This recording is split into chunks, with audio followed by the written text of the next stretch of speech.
Excelente. Esta mañana nuestro tema, hermanos, vamos a hablar de la sociedad, no de la suciedad, sino de la sociedad. Ahí está. Hemos estado hablamos de la familia centrada días atrás, la familia centrada, y usamos a Josué, ¿verdad? Esas palabras de Josué cuando él dijo: yo y mi casa serviremos a Jehová, yo y mi casa vamos a adorar a Jehová. Y él hizo una referencia a la Pascua cuando él dice esas palabras, y vimos una familia centrada en el Evangelio. La semana pasada hablamos de la iglesia y usamos la iglesia de los Corintios, dijimos una iglesia centrada en el Evangelio, ¿verdad? Y hicimos un diagnóstico, dijéramos, de la iglesia. Este es como un diagnóstico que estamos haciendo, hermanos, de lo que está pasando a nuestro alrededor, ¿verdad? Es a través de esta serie centrada, para que nos centremos, hermanos, ¿verdad? Hoy que está poniéndose de moda lo centrado también, ¿verdad? Ya no se está hablando de derecha, de izquierda, sino que hoy dicen, somos del centro, dicen. Bueno, vamos, no es por eso, pero valga el comentario, ¿verdad? Pero la iglesia, y como creyentes, hermanos, debemos centrarnos en el Evangelio, en la palabra de Dios, ¿verdad? Y de eso hemos estado hablando. Y vamos a hablar aquí de la sociedad centrada. Pero al leer estos versículos, más que vamos a ver la parte negativa, dijéramos, más bien vamos a ver la sociedad descentrada para poder comprender qué es una sociedad centrada. Porque aquí en el capítulo 8, versículo 11 al 14, hermanos, es nuestro texto. Amós, capítulo 8, versículo 11 al 14. Dijo el profeta así. Acuérdense que el profeta le estaba profetizando, le estaba predicando al reino del norte, a Israel al norte, las 10 tribus del norte, ¿verdad? Y le dice: aquí vienen días, dice Jehová el Señor, en los cuales, dice, enviaré hambre a la tierra, no hambre de pan, ni sed de agua, sino hambre y sed de oír la palabra de Jehová. Gloria a Dios, dijéramos hasta ahí, ¿verdad? Qué bueno que va a haber hambre en la tierra, pero aquí era la forma en que lo dice el profeta, hermanos, era una forma de juicio realmente. Porque mire, dice, irán errantes, dice, de mar a mar, desde el norte hasta el oriente. Discurrirán, dice, buscando palabra de Jehová y no la hallarán. O sea, del norte al oriente. O sea, van a ir en todas direcciones. Discurrirán, dice, buscando la palabra de Jehová, pero no la hallarán. En aquel tiempo, dice, las doncellas hermosas, las jovencitas y los jóvenes desmayarán, dice, de sed. Los que juran por el pecado de Samaria, Samaria era la capital del reino del norte, ¿verdad? Que decían, por tu Dios Odán, una de las tribus de ellos, y por el camino de Berseba caerán y nunca más se levantarán. Son palabras de juicio para el reino del norte, para Israel, realmente. Entonces, hermanos, todo el libro, dijimos, habla de una sociedad que estaba en decadencia. Hemos visto todo eso. Y hemos estado en esta serie, hermanos, hablando de esta frase también. Vamos a ponerla ahí, ¿verdad? Que la he tomado que es un eslogan, por decirlo así, que ha tomado el Instituto Haggai. Y ellos hablan de acabar con la pobreza de evangelio. O sea, lo que quieren decir es la falta de evangelio que hay en medio de nuestros países, de nuestras iglesias. Y como hablamos la semana pasada, a pesar de ser una iglesia, dice, evangélica, pero una iglesia evangélica que le falta el evangelio. Qué contradicción, ¿verdad? Y describimos por qué eso está pasando y usamos los Corintios, ¿verdad? Si usted no escuchó el mensaje, le animo a que lo pueda escuchar. Pero hermanos, si la iglesia le falta el evangelio, si en nuestra familia falta el evangelio, ¿qué podemos esperar de la sociedad en la que vivimos? De nuestro país, de nuestro vecindario, de nuestras ciudades. ¿Qué podemos esperar de nuestra nación? Imagínense todo lo que estamos viendo y estamos viviendo hoy día. Y mucho de lo que vamos a mencionar tiene que ver con lo que está pasando en nuestro país en estos días. Entonces la única manera, hemos dicho, de acabar con la pobreza de evangelio es centrándonos en el evangelio. Es trayendo al evangelio a que sea central en nuestras casas, ¿verdad?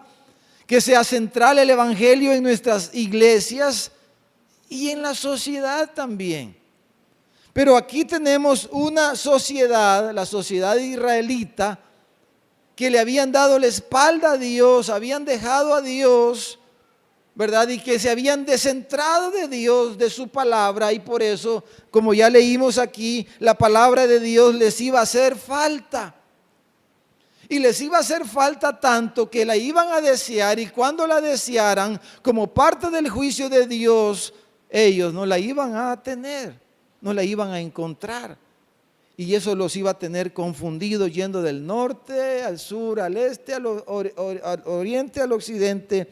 Iban a estar confundidos. Entonces, fíjese la imagen que el profeta ocupa. Y él usa una imagen ahí para representar el estado moral, el estado espiritual en que ellos se encontraban. Pueden verlo ahí, hermanos, en los versículos que leímos. ¿Cuál es la imagen que ocupa el profeta? Dice como plantas. Como plantas, ¿qué dice, hermano? Frondosas, verdes. Como plantas, está hablando, dice, desmayarán de sed, como plantas secas, como plantas sin agua. Era la representación.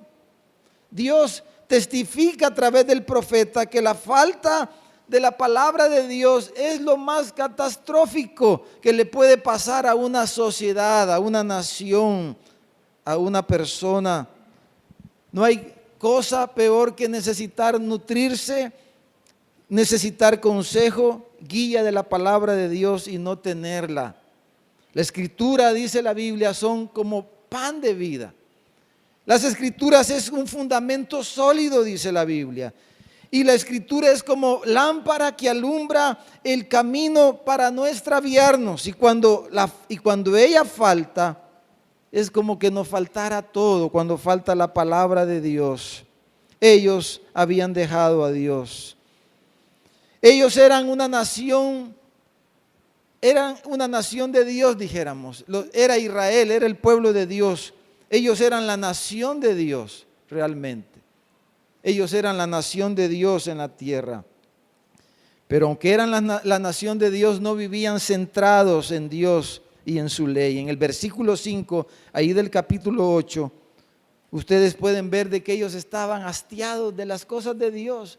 Ahí en el versículo 5 se quejan del día sábado, que no querían guardar el día sábado. Ellos querían abrir sus negocios el sábado, ganar más dinero, pero no querían guardar el sábado como el Señor les había dicho. Ellos estaban cansados de las cosas que el Señor les había mandado. En el capítulo 7, en el versículo 12 y 13, si ustedes ven ahí en su Biblia, capítulo 7, versículo 12 y 13,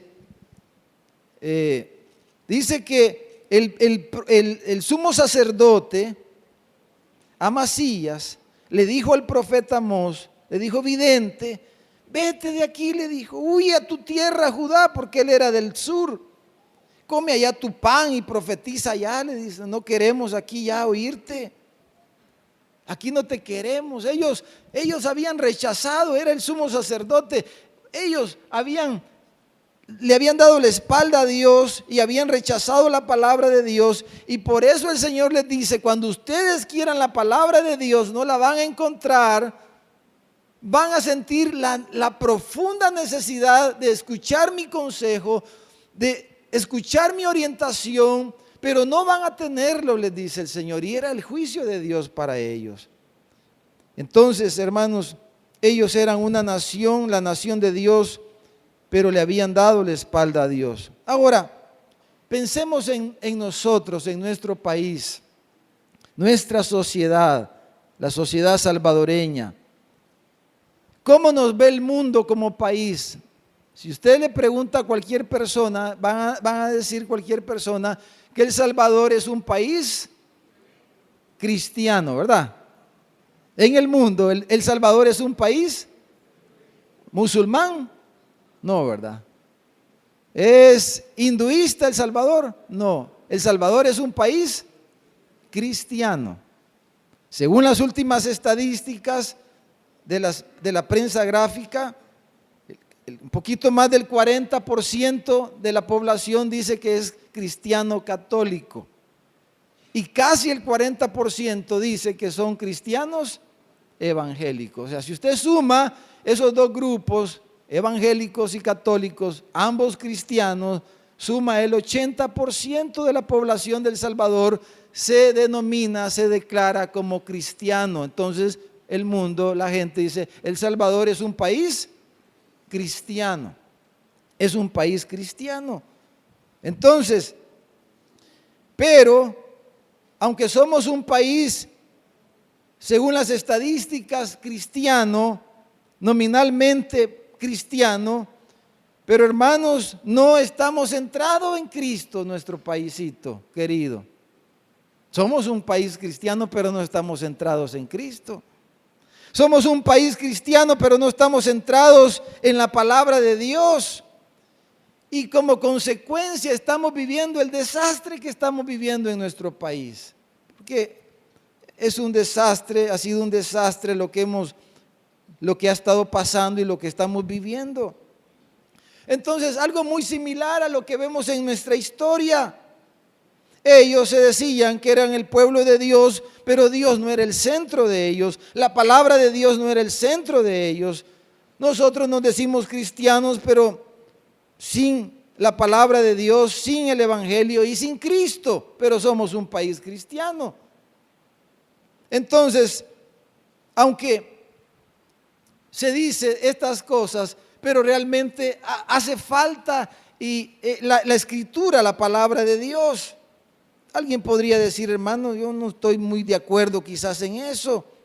Bueno, vamos a hacer un diagnóstico, hermanos, aquí al ver estos versículos. Y vamos a hacer una comparación con lo que ha estado pasando en nuestro país, en nuestra sociedad. Y después de hacer el diagnóstico, entonces, ¿verdad? Como lo hacen normalmente los médicos, chequean, toman síntomas, ¿verdad? Hacen exámenes y se hace un diagnóstico. Bueno, vamos a ver lo que el profeta está diciendo aquí. Volvamos a nuestro texto y veamos el signo mayor o la mayor evidencia que dice el profeta en estos versículos acerca de por qué esa sociedad estaba enferma, estaba descentrada, y lo que estaba pasando era un anticipo al desastre que vendría sobre ellos y que efectivamente, amados hermanos, ocurrió, como dijimos en el estudio, más o menos 30 años después. Israel del norte, Samaria y esas 10 tribus fueron conquistadas por los asirios, fueron llevados cautivos y fueron destruida la nación, literalmente, hasta el día de hoy. Fueron destruidos, la nación del norte, ¿verdad? Fue destruida por el juicio de Dios. Pasó lo que dice el profeta en nuestro texto esta mañana. Buscaron a Dios después, la palabra de Dios, pero ya no la encontraron. Y cuando, hermanos, cuando una persona, cuando una familia, cuando una iglesia, cuando una nación le damos la espalda a la palabra de Dios, el único destino posible es el desastre. No hay otra posibilidad. Cuando dejamos a Dios y dejamos la palabra de Dios, no hay otra posibilidad sino el desastre, la vergüenza, la tristeza y el dolor. Miren el versículo 3, hermanos. Veamos el signo mayor y en el que nos vamos a centrar esta mañana. ¿Cuál es el signo que da aquí Amós de la decadencia y de que ellos estaban totalmente descentrados del propósito de Dios. En realidad, el profeta está diciendo que las personas que iban a vagar buscando la palabra de Dios y que no la iban a encontrar eran ¿quiénes, hermanos? Los jóvenes. Los jóvenes, dice, versículo 13. Dice: en aquel tiempo las doncellas hermosas, o sea, las jovencitas y los jóvenes desmayarán de sed como plantas secas, como plantas sin agua. Hermanos, ¿cómo está la juventud? El profeta dice: va a desmayar, la juventud va a desmayar como planta sin agua, como planta seca. Esa imagen, hermanos, contrasta radicalmente con la promesa que Dios le había hecho a su nación. Fíjese, veamos, vamos a poner aquí en la pantalla este versículo del Salmo 144. Ahí está. Salmo 144. Esta era una promesa que Dios le había hecho a Israel. Era una promesa. Dice: sean nuestros hijos como plantas crecidas en su juventud. Ese es el deseo de Dios, que nuestros hijos sean como plantas crecidas en su juventud, o sea, robustas, verdes, fuertes, sanas. Dice: y nuestras hijas como esquinas labradas, como las de un palacio. Dice: las jóvenes, las doncellas hermosas y los jóvenes van a desmayar de sed. Y es lo contrario a lo que el Señor les había prometido, de que sus hijos iban a ser como plantas verdes, robustas, crecidas, y sus hijas iban a ser hermosas. Era lo contrario lo que el profeta está diciendo. Ahora, nuestros jóvenes, hermanos, ¿cómo están? Estamos hablando de nuestra sociedad, de nuestro país. ¿Cómo están nuestros jóvenes? ¿Como plantas verdes? ¿Qué piensan, hermanos? ¿Cómo está la juventud de El Salvador, de nuestro país? ¿Están desarrollándose nuestros jóvenes, creciendo de una forma sana y pronto van a fructificar y van a traer una gran cosecha para nuestra nación? ¿Qué piensan? Eso es la perspectiva que tenemos de nuestra juventud aquí en nuestro país hoy día. Nuestras jovencitas, hermosas, bellas, como esquinas de un palacio, porque en el palacio hasta las esquinas las hacen bonitas, ¿verdad? Las decoran. Están desarrollándose, creciendo en gracia para con Dios, con los hombres. Hermanos, cuando una sociedad está centrada en lo importante, fíjese bien, en aquellas cosas que valen la pena, en las cosas que Dios valora, no pasan estas cosas que dice el profeta aquí.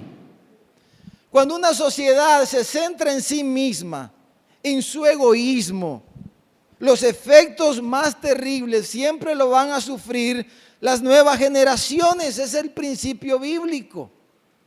Cuando una sociedad se descentra, cuando una sociedad se centra en su egoísmo, en sus intereses propios y no en las cosas de Dios, los débiles, los indefensos, los pequeños, los jóvenes, los niños, los desvalidos son los que siempre sufren las peores consecuencias.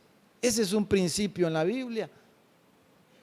Y por eso el signo que el profeta dice de la decadencia de ellos, del juicio de Dios sobre ellos, de que habían dejado a Dios, era ver a su juventud, era ver a sus jóvenes secándose, muriendo de sed, secándose, agonizando en medio de ellos.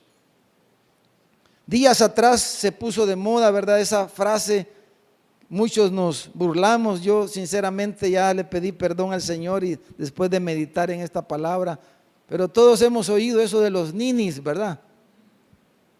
Los ninis, ya saben lo que son los ninis, ¿verdad? Ni trabajan ni estudian. Y algunos quizás ese es un nini, ¿verdad? Ni trabaja ni estudia, es un haragán, por no decir otra palabra, ¿verdad? No hace nada, qué bárbaro, qué no sé qué, y cuántos, honestamente, cuántos criticamos o hemos criticado a los jóvenes porque decimos este ni estudia, ni trabaja, ni hace nada, como quien dice, ni picha, ni cacha, ni batea, nada, pues. Ahí está, solo viendo televisión o aplanando las calles. ¿Y cuántos hemos criticado eso? Decimos los ninis y no hemos reído y han hecho memes y han hecho burlas de los ninis y hemos dicho a más de alguien, este es un nini, vos ni trabajás, ni estudiás, ni nada. Entonces, bueno, hoy están de moda en muchos lugares los ninis, hermano. No hacen nada. Ahora, ¿de quién es la responsabilidad de que los jóvenes hagan algo, hermano? ¿De quién es responsabilidad que los jóvenes no sean ninis, hermano? Para empezar, de los padres, claro, de papá y mamá, pero luego de los adultos, de nosotros los adultos. Es nuestra responsabilidad. En una sociedad, la responsabilidad de que los jóvenes estudien y que los jóvenes se preparen para ser productivos es de los adultos. Entonces, ¿por qué los jóvenes en esta sociedad estaban desmayando, iban a pasar esto con ellos sin propósito y iban a morir prácticamente? Porque los adultos no estaban en lo que debían de estar. Esa era la razón. Ese es el punto esta mañana, hermano. Que empezar por nosotros, ¿verdad? Nos escudriñemos qué papel estamos jugando como adultos con las nuevas generaciones. Y que veamos desde la perspectiva de la palabra de Dios lo que ha estado pasando en nuestro país, para que también oremos de otra forma, quizás algunos de nosotros, porque a veces oramos mal y Dios no nos escucha o no nos contesta porque oramos mal, dice la Biblia. No oramos como debemos de orar, no pedimos las cosas que debemos de pedir, pedimos para gastar en nuestros deleites, dice Santiago. Entonces, para pedir bien, para actuar bien, necesitamos entender bien lo que pasa en medio de nosotros. La escritura en 2 Corintios, voy a leerles capítulo 12, la segunda parte del versículo 14. El apóstol Pablo le dice a los corintios, porque los hijos no tienen la responsabilidad de atesorar para sus padres, sino los padres tienen la responsabilidad de atesorar para sus hijos. Es responsabilidad de los padres, de los adultos. Entonces, en una sociedad responsable, hermano, no son los niños, ni los jóvenes, sino los adultos, los padres, los responsables. ¿Qué hemos estado haciendo los adultos, los padres en nuestro país? ¿En qué hemos ocupado nuestras energías, nuestros recursos? Los gobernantes son los primeros responsables. ¿Qué han hecho los que nos han gobernado estos años? Los que han estado en las alcaldías, en la asamblea, en los tribunales, en el ejecutivo, etcétera, etcétera, en los ministerios. ¿En qué se han estado centrando? ¿En qué se han enfocado los líderes de nuestro país? Los empresarios de nuestro país, los comerciantes de nuestro país, los adultos de nuestro país, usted y yo, pues, todos nosotros. Entonces, ¿qué hemos estado haciendo? ¿En qué hemos ocupado nuestras energías y recursos? Los pastores, la iglesia, el liderazgo de nuestra nación. ¿En qué hemos gastado? Imagínense, por ejemplo, algunos ejemplos. ¿Qué tal el sistema educativo de nuestro país? Estamos hablando de las nuevas generaciones, de los jóvenes. Que el deseo de Dios, la prosperidad de una nación se va a ver cuando la juventud crece como plantas verdes, que están desarrollándose y pronto van a traer una gran cosecha. Esa es la idea, ¿verdad? Entonces, el sistema escolar de nuestro país, ¿cómo están las escuelas? ¿Cómo están las escuelas? ¿Cómo está el sistema escolar? ¿Cómo están las oportunidades laborales y de superación para la juventud en nuestro país? ¿Cuánta desocupación hay entre los jóvenes? ¿Cuántas oportunidades les estamos dando a nuestros jóvenes en nuestro país? Son algunas cosas que pudiéramos preguntarnos y pensar. El fenómeno delincuencial de las pandillas, hermano. Las pandillas, que todos estamos hasta aquí de las pandillas, ¿verdad? Ya no las queremos. Decimos, ya esto hay que, ya que lo maten, ya que lo acaben, que le den fuego a las cárceles, dicen uno, ¿verdad? Ahí métanlo a todo y le dan fuego y se acaba el problema. No se va a acabar el problema aunque le dé fuego a todos. Ya vamos a tener otra gran camada, como dicen, tenemos que cambiar primero nosotros, hermano. Porque consecuencia de quién y de quiénes son todos esos pandilleros, hermano. De la sociedad, de nosotros, de los líderes, de los padres, de los adultos, de nuestro país, de nosotros, que somos los que vivimos aquí. Y esta mañana, al final yo quisiera que oráramos y le pidamos perdón al Señor en nombre de nuestro país, hermano. ¿Qué les parece? Que digamos, Señor, perdónanos, ayúdanos. Y comienza y a ver qué puedo hacer yo, cada uno de nosotros. ¿Usted qué puede hacer en cuanto a este punto? Pero hermano, las pandillas, ¿consecuencia de qué son las pandillas, hermano? Número uno, desintegración familiar. Los papás, hombres sinvergüenzas, irresponsables. Hombres irresponsables. Hombres y mujeres irresponsables.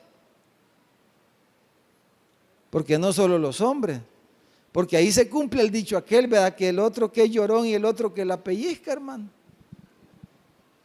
¿Verdad? Como hoy que salió eso de Me Too, ¿verdad? Esa campaña de las mujeres que han sido abusadas sexualmente en el mundo y que ha salido a luz un montón de casos. Habría que escudriñar bien a ver qué dice el Señor cuando estemos allá, hermano, porque muchas de esas mujeres sí se aprovecharon de ellas, pero ellas también se aprovecharon para sacar ventaja de cosas. Entonces la desintegración familiar, los hijos sin papá, sin mamá, ¿producto de qué son? Del desorden de los adultos, de la irresponsabilidad de los adultos, de la falta de Dios en la vida de los adultos, que en vez de buscar a Dios, entonces mejor voy a agarrar tu camino y yo voy a agarrar mi camino y vos agarrás este cipote y yo voy a agarrar este otro y repartámonos aquí y ya resolvimos el problema. No, el problema no se resolvió ahí. El problema lo tenemos y lo vivimos todos, porque todos esos muchachos que andan delinquiendo, la mayoría de ellos son producto de hogares desintegrados. ¿Qué más podemos decir de eso, hermano? El abandono. Ustedes saben, ustedes ven las noticias. ¿Cuántos hombres, como dicen, tienen topados ahí en la Procuraduría, hermano? Hoy las leyes, por eso el Señor ha permitido que las leyes se endurezcan. Y es triste ver ahí hermanitos a veces que ni siquiera tienen el ¿qué pudiéramos decir, hermano? De cumplir la cuota alimenticia de su hijo, de su hija. Pero decimos, somos cristianos, somos evangélicos, pero no paga la cuota, no cumple con su deber, pero le canta a Dios y va al culto y de vez en cuando ofrenda. Ya eso es bastante, ¿verdad, hermano? Abandono. Imagínense, estos muchachos son tan desalmados. ¿Por qué? Porque ¿quién les sembró ese odio, pues? ¿Quién les sembró ese odio a estos muchachos que son desalmados, que no tienen entrañas, no tienen conciencia, no tienen sentimientos? Están llenos de rencor contra. ¿Quién les sembró eso? Sus papás que los abandonaron, los adultos que los hemos despreciado, que los hemos abandonado, la sociedad que los hemos abandonado, a todas estas cosas. Todo esto es el origen, hermano, de las pandillas. Y lo peor, ya para poner ya el colmo, hermano, es que como ha salido a luz hoy día, ¿verdad?, en el ámbito político, cuando los adultos, en vez de ser de bendición y de proveer para los jóvenes, los adultos se aprovechan de los jóvenes. Eso es terrible, hermano. Cuando viene el adulto y ocupa al joven como su carnada, como su vehículo para hacer el mal, para sacar provecho, para explotarlo, para hacer esto y lo otro. Y eso es lo que estamos viendo hoy día. ¿Cuántos jovencitos ahí que andan pidiendo la renta? ¿Cuántos jóvenes? ¿Y quién los manda? Los grandes, los adultos. Algunos con corbata, con saco y corbata, que están en sus oficinas recibiendo sus cheques todos los meses de todo el negocio de la extorsión, de la corrupción y todas estas cosas. Y los jóvenes es la carne de cañón, como dicen. Hermano, eso ya es darle la vuelta, es poner las cosas al revés. Y eso es lo que hemos vivido y estamos viviendo. Esta semana vimos las noticias de esa fotografía de ese muchacho con su hija, ¿verdad?, que se ahogó. Nos hicimos famosos esta semana, hermano. Nos hicieron famosos con el 4-0, ¿verdad? Nos hicieron famosos ahí en todos los noticieros deportivos. El Salvador fue la noticia. 4-0 nos metió Honduras y nos eliminó de la Copa de Oro. Después la foto de este muchacho con esta niña que lo han repatriado, ¿verdad? Que ha corrido por todo el mundo, el símbolo de la desesperación de la gente. De la desesperación de la gente que ya no aguanta. Que lo arriesgan todo porque no tienen otra opción. Yo a veces he pensado y he dicho, pero ¿y cómo irse a arriesgar? Pues sí, pero es lo mismo quedarse donde están que ir, es lo mismo. Por lo menos al irse a arriesgar hay una posibilidad, pero donde están no tienen ninguna posibilidad, acechados, sin esperanza, etcétera. Todo lo que estamos diciendo está la gente. Entonces, esa niña, ¿verdad?, ahogada, esas imágenes que han estado sacando de la población carcelaria, hermano. Imagínense todo lo que ha salido a luz en las cárceles. Es terrible, hermano. El negocio, gran negocio. Y si usted ve las fotos, ¿verdad?, como qué ganado han sacado a toda esta gente ahí. Y si usted ve la foto, la mayoría jóvenes, jovencitos de 18, 20, 30 años. Gente que podría haber sido productiva. Entonces, pero ahí están. Ahí está el fruto. Todo esto es el fruto, hermano, de años, de décadas de nuestro país, de nuestros adultos.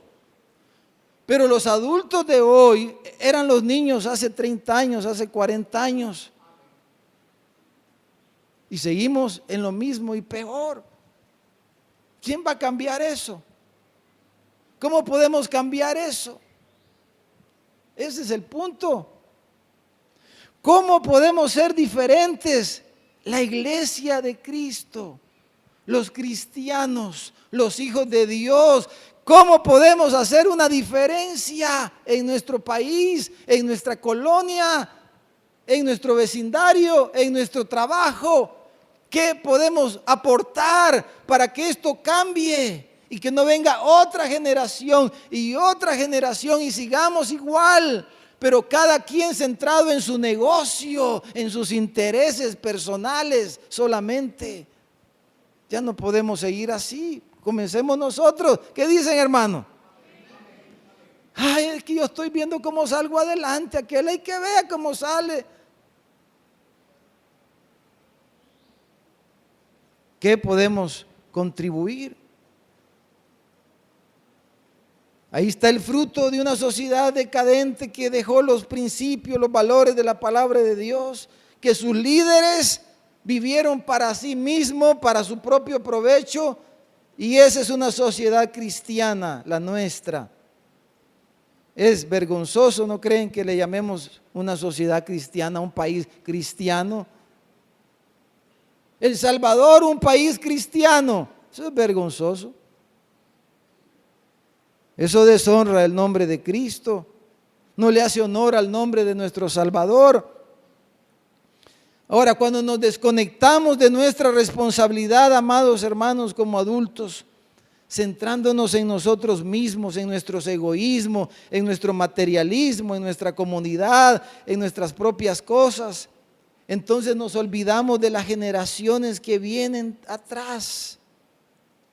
Y nos olvidamos que no estamos aquí para siempre y que tenemos la responsabilidad de preparar a las nuevas generaciones y la responsabilidad de dejarles un legado a los que vienen detrás de nosotros. Entonces, amados hermanos, traigamos esto un poquito más cerca de nosotros para hacer una reflexión, dijéramos, más cercana a nuestra vida, a nuestro corazón. ¿Cómo están nuestros hijos? Sus hijos, su niño, su niña, de 3 años, de 4 años, de 10 años, de 15 años, de 30 años, que tiene todavía en la casa. ¿Cómo están nuestros hijos? ¿Qué estamos haciendo, hermanos? Nosotros. Nuestras niñas, nuestros niños en la iglesia, nuestros niños en el vecindario. El gran pecado que el profeta Malaquías, si vamos allá al libro de Malaquías, es el último libro del Antiguo Testamento, antes del Evangelio de Juan. Si vamos, hermanos, Malaquías capítulo 4, quisiera que viéramos aquí un par de versículos.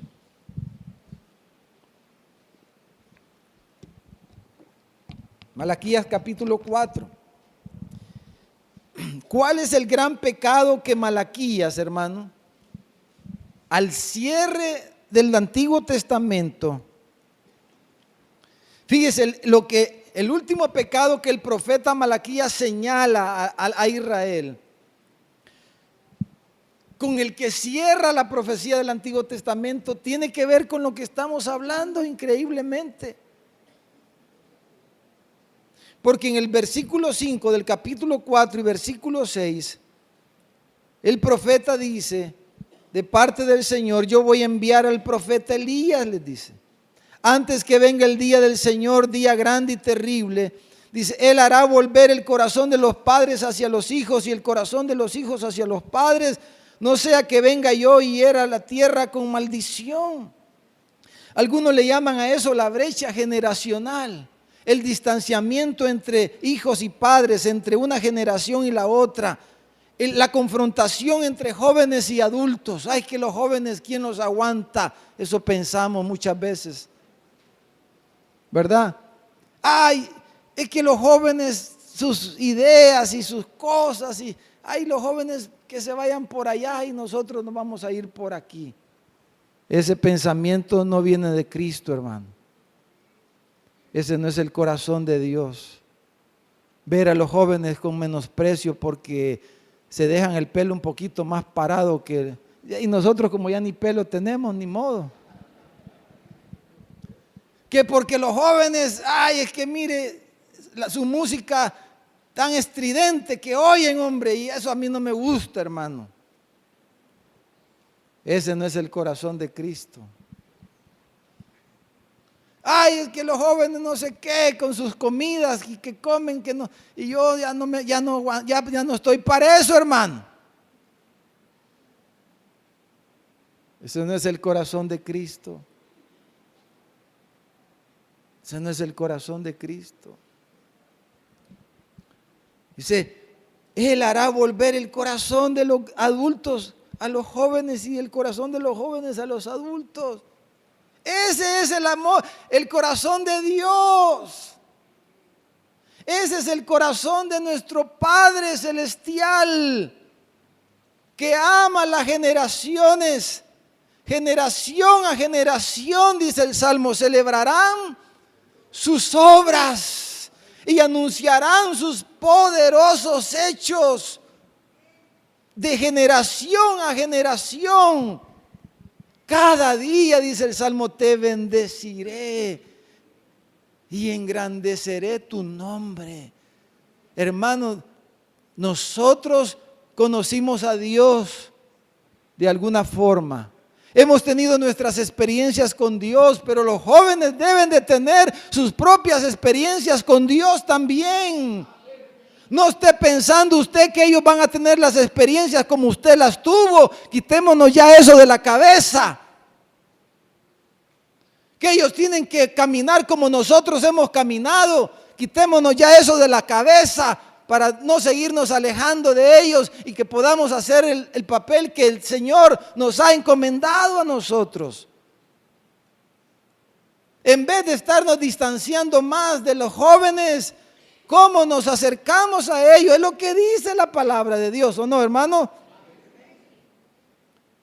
Porque al final de cuentas el Señor nos va a pedir, nos va a llamar a rendir cuentas y nos va a preguntar, ¿qué hiciste?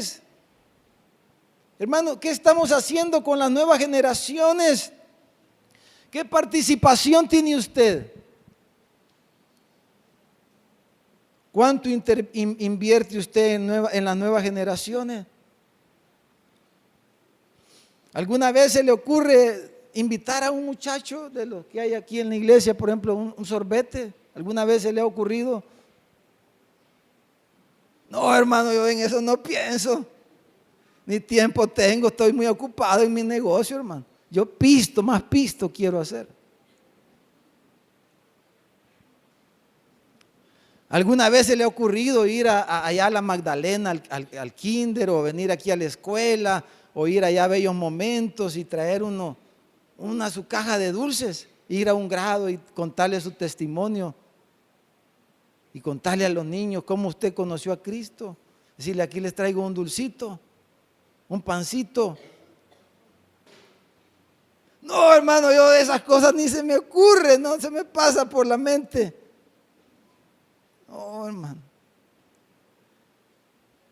Y entonces, no, es que yo estoy en mis cosas, hermano.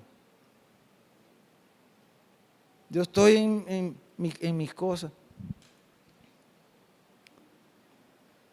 Mírelo, si pensamos en lo peor, como ya dijimos, en los que explotan, hermanos, a los niños y a las nuevas generaciones, piensen en el mundo. Lo peor del mundo, hermano, no tiene que ver con los niños y la juventud.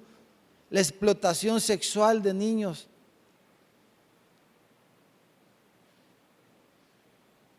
La prostitución infantil. El turismo pedófilo en el mundo. El tráfico de órganos. El tráfico de órganos de niños, el trabajo infantil, la explotación de los niños. El adulto sinvergüenza que manda al niño a pedir en nombre de él. Y todas esas cosas. es lo peor, es lo más bajo, es el bajo mundo.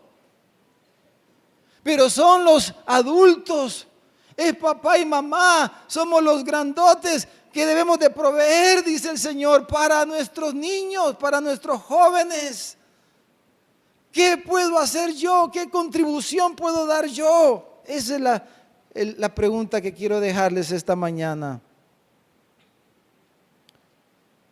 ¿Qué de aquellos papás que prefieren pagar una letra de un carro mejor, más nuevo, que pagar una mejor educación para sus hijos? Digo un ejemplo.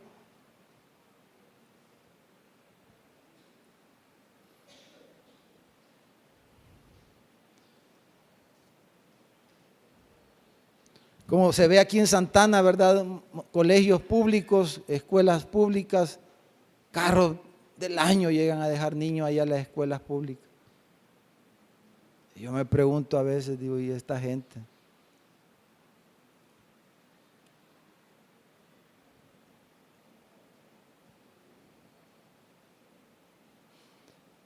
¿Cuánto estamos dispuestos a sacrificar para que nuestros niños sean mejores, se preparen mejor? En el mundo más acomodado, en el mundo más posmoderno, hermanos, ya la gente ni quiere tener hijos, porque tener hijos es demasiado alto el costo de criarlos, de alimentarlos, de vestirlos, de educarlos. Hay que tener menos hijos. Ya no hay que tener mejor para poder vivir para nosotros mismos. Esa es la mentalidad hoy día en el mundo moderno, en el mundo más moderno, en el mundo más avanzado, donde la gente se supone que es más educada y más inteligente. Ya no tengamos hijos porque mucho cuesta criarlos. Ya no tengamos hijos porque muy caro salen, muchos problemas dan. Vivamos para nosotros mismos, para nuestros gustos y para nuestros placeres. Pero ¿qué le dijo el Señor a la primera pareja? No le dijo ahí en Génesis 1:28, fructifiquen y multiplíquense sobre la tierra. Entonces ven el mismo pecado, hermano, es el corazón humano, es nuestro corazón pecaminoso que se desconecta de la generación venidera, se descuida, se despreocupa, la abandona, llegando aún a la explotación y al aprovechamiento en lugar de desarrollarla y prepararla para el futuro, porque como dice el Salmo, de generación a generación celebrarán sus obras. Hermanos, concluyendo esta mañana, hemos descrito un poco una sociedad descentrada, o sea, apartada de Dios, pues, una sociedad decadente. Y la consecuencia más visible de esa sociedad es la nueva generación, es la juventud. Pero una sociedad centrada, hermanos, es una que gira alrededor de los principios y valores del reino de Dios. Es aquella que es transformada por el evangelio de nuestro Señor Jesucristo, como ocurrió en Europa post-reforma en el siglo XVI, XVII. Cuando la palabra de Dios floreció en Europa, Europa floreció como región, como países. Como ocurrió en los Estados Unidos en el siglo XVIII, con el gran avivamiento con Jonathan Edwards. Cuando la palabra de Dios, cuando el Señor tomó el lugar, entonces la nación floreció. Los verdaderos avivamientos han transformado los países. Los verdaderos avivamientos transforman la cultura y transforman las sociedades, hermanos. Aquí hemos hablado de avivamientos, pero esos son cuentos. Aquí le llamamos avivamiento porque hicimos ruido en algún lugar. Los verdaderos avivamientos transforman los países, transforman las culturas, porque transforman a las personas. Y si nosotros somos transformados, nuestros hogares van a ser transformados, nuestras colonias van a ser transformadas, nuestras iglesias van a ser transformadas y nuestro país va a ser transformado. Amén, hermanos. Y eso es lo que queremos, eso es lo que Dios quiere. Y yo sé que usted que tiene el Espíritu Santo es lo que usted quiere también, ¿no es cierto, hermano? Y no importa quién esté en el poder o quién no esté en el poder o a quien Dios quiera usar. Todo depende y comienza por el Señor, por su palabra y por el pueblo de Dios, que lo pone a Él en primer lugar y en el centro de todo. Le damos un fuerte aplauso, hermanos, a nuestro Señor esta mañana.